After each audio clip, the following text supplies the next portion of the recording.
അതിജീവിതയെ സൈബറിടത്തിൽ അപമാനിച്ച Rahul Easwar ഉള്ളേലായി. Rahul ഈശ്വറെ arrest ചെയ്തിരിക്കുകയാണ് cyber police. തിരുവനന്തപുരത്തെ വസതിയിൽ നിന്നാണ് ഇയാളെ അറസ്റ്റ് ചെയ്തത്. തൻ്റെ യൂട്യൂബ് ചാനലിലൂടെയും തൻ്റെ സൈബർ ഇടങ്ങളിലൂടെയും ചാനൽ ചർച്ചകളിലൂടെയും അതിജീവിതയെ ക്രൂരമായി അപമാനിച്ചു രാഹുൽ ഈശ്വർ. അതിജീവിത മുഖ്യമന്ത്രിക്ക് പരാതി കൊടുക്കുമെന്നോ പോലീസ് ഇങ്ങനെ പ്രവർത്തിക്കുമെന്നോ രാഹുൽ ഈശ്വർ ഒരിക്കലും ചിന്തിച്ചു കാണില്ല. രാഹുൽ മാങ്കൂട്ടത്തിന് വേണ്ടി രാഹുൽ ഈശ്വർ ഒരു ചാവേർ പോരാളിയെ പോലെയാണ് നിന്നത്. മുമ്പും ഇയാൾ ഇങ്ങനെയായിരുന്നു. നിരന്തരം സ്ത്രീത്വത്തെ അപമാനിക്കും ഇയാൾ. ദിലീപിന് വേണ്ടി കുറെ കാലം ഓശാന പാടിയിരുന്നു. ദിലീപിന് വേണ്ടി അതിജീവിതയെ ക്രൂരമായി പരിഹസിച്ചിരുന്നു. എന്തായാലും രാഹുൽ ഈശ്വർ ആപ്പിലായിരിക്കുന്നു. രാഹുൽ ഈശ്വറിനെ സൈബർ സെൽ ചോദ്യം ചെയ്യുകയാണ്. അടുത്തത് സന്ദീപ് വാര്യരുടെ ഊഴമാണ്. തൻ്റെ ഫേസ്ബുക്ക് പോസ്റ്റിലൂടെ സന്ദീപ് വാര്യർ നിരന്തരം അതിജീവിതയെ അപമാനിച്ചു എന്നാണ് അതിജീവിതയുടെ പരാതി. അതിജീവിത മുഖ്യമന്ത്രിക്ക് പരാതി നൽകിയ ശേഷം സന്ദീപ് വാര്യർ ഇട്ട ഫേസ്ബുക്ക് പോസ്റ്റാണ് വിവാദമായി മാറിയത്.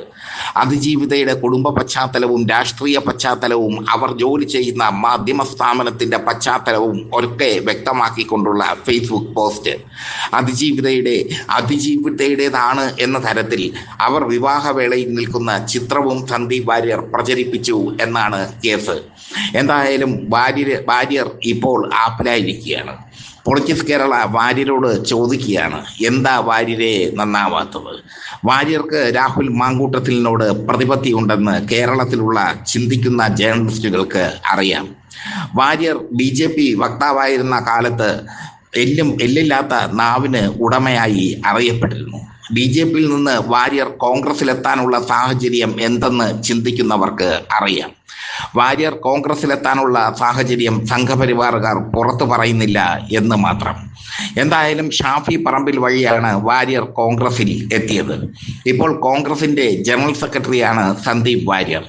കോൺഗ്രസിന്റെ മുതിർന്ന നേതാക്കളായ VD സതീശനും രമേശ് ചെന്നിത്തലയും K മുരളീധരനും ഒക്കെ രാഹുൽ മാങ്കൂട്ടത്തിലിനെ തള്ളിപ്പറഞ്ഞിട്ടും സന്ദീപ് വാര്യർക്ക് മാത്രം രാഹുലിനോട് ഭക്തി, രാഹുലിനോട് വിധേയത്വം.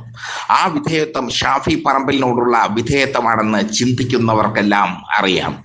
എന്തായാലും ഒരു ഗ്രൂപ്പ് കോൺഗ്രസിൽ വളർന്ന് വരികയായിരുന്നു വിഷവൃക്ഷം കണക്കെ. ആ വിഷവൃക്ഷത്തിന്റെ വേരുകൾ ചെന്ന് അവസാനിക്കുന്നത് ഷാഫി പറമ്പിലും രാഹുൽ മാങ്കൂട്ടത്തിലുമാണ്. ആ വേരിന്റെ പിന്തുടർച്ചയായിരുന്നു സന്ദീപ് വാര്യർ. രാഹുൽ മാങ്കൂട്ടത്തിനെതിരെ പെൺകുട്ടി പരാതി നൽകിയിട്ടും ഫേസ്ബുക്ക് പോസ്റ്റിലൂടെ യുവതിയെ അപമാനിച്ചു. പെൺകുട്ടിയായാലും യുവതിയായാലും അതിജീവിത തന്നെയാണ്. ഗർഭചിത്രത്തിന് വിധേയമായ ആ യുവതിയുടെ മാനസികാവസ്ഥ സന്ദീപ് വാര്യർ മനസ്സിലാക്കിയില്ല. രാഹുൽ മാങ്കൂട്ടത്തിൽ എന്ന ലൈംഗിക അരാജകത്വത്തിന് അടിമയായ വ്യക്തിക്ക് വേണ്ടി വാര്യർ തൻ്റെ രാഷ്ട്രീയ ജീവിതം കളഞ്ഞിരിക്കുകയാണ്. ഇപ്പോൾ കോൺഗ്രസിലെ മുതിർന്ന നേതാക്കൾ പലരും വാര്യരെ തള്ളിപ്പറയുന്നു. പൊളിറ്റിക്സ് കേരള ഈ വാർത്തയുമായി ബന്ധപ്പെട്ട് കോൺഗ്രസിലെ ചില മുതിർന്ന നേതാക്കളുമായി ബന്ധപ്പെട്ടിരുന്നു. അവരെല്ലാം സന്ദീപ് വാര്യരെ തള്ളിപ്പറഞ്ഞു കഴിഞ്ഞു. സന്ദീപ് വാര്യരെ പോലീസ് ചോദ്യം ചെയ്യാൻ വിളിപ്പിക്കും എന്നുള്ളത് ഉറപ്പാണ്.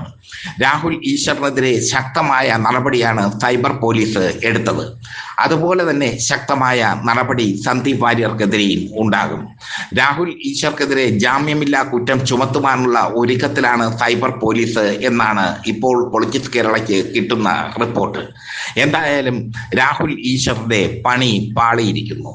രാഹുൽ മാങ്കൂട്ടത്തിന് വേണ്ടി ചാവേറിനെ പോലെ നിന്നതായിരുന്നു രാഹുൽ ഈശ്വർ അതിജീവിതയെ കണക്കറ്റ് അധിക്ഷേപിച്ചു. അതിജീവിത അതിന് പരാതിയും നൽകി. സന്ദീപ് വാര്യർക്കെതിരെയും പരാതി നൽകിയിട്ടുണ്ട് അതിജീവിത എന്നാൽ നമ്മൾ സംരക്ഷിക്കേണ്ട സ്ത്രീയാണ്. അതുകൊണ്ടാണ് അവളെ അതിജീവനത്തിലേക്ക് നയിക്കേണ്ടത് രാഷ്ട്രീയക്കാരും പത്രപ്രവർത്തകരും എഴുത്തുകാരും സാംസ്കാരിക ലോകവും സമൂഹവുമാണ്. സന്ദീപ് വാര്യർക്ക് ഇത് മനസ്സിലാകാതെ പോയി. എന്താ വാര്യരെ നന്നാവാത്തത്?